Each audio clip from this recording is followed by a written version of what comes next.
پاکستان اور چین مشرق وسطیٰ میں امن کے لیے ایک پچ پر ہیں۔ وزیر خارجہ اسحاق ڈار کا سرکاری دورے پر چین میں موجود ہیں۔ انہوں نے چینی ہم منصب سے ملاقات کی۔ دونوں ممالک نے مشرق وسطیٰ میں امن کے لیے مشترکہ 5 نکات جاری کر دیے ہیں۔ مشترکہ سفارتی پیش رفت، اسحاق ڈار اور وانگ یی کی ملاقات، مشرق وسطیٰ میں امن کے لیے پاک چین کا 5 نکاتی اقدام سامنے آ گیا۔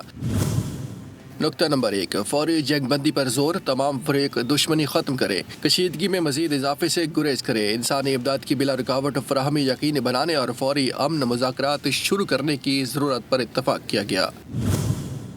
نقطہ نمبر 2، ایران اور خلیجی ریاستوں کی خود مختاری، علاقائی سالمیت اور سلامتی کے تحفظ کو ناگزیر قرار دیا گیا۔ مسائل کے حل کے لیے سفارتکاری کو واحد راستہ قرار دیا گیا۔ مذاکرات کے دوران طاقت کے استعمال یا دھمکی سے گریز پر زور۔ نقطہ نمبر 3، شہریوں اور غیر فوجی اہداف کے مکمل تحفظ کا مطالبہ، شہری آبادی، توانائی مراکز، بجلی گھروں، پانی کے پلانٹس اور پرامن ایٹمی تنصیبات پر حملے فوری بند کرنے کی تجویز۔ بین الاقوامی انسانی قانون کی مکمل پاسداری پر زور۔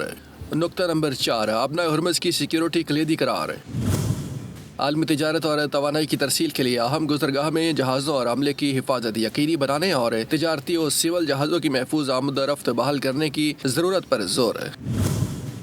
نقطہ نمبر 5، اقوام متحدہ کی منشور کی بالادستی پر زور، مؤثر کثیر الجہتی نظام کی حمایت اور اقوام متحدہ کے کردار کو مزید مضبوط بنانے کی ضرورت پر اتفاق۔ بین الاقوامی قانون کے مطابق جامع امن فریم ورک تشکیل دینے کی اہمیت کو اجاگر کیا گیا۔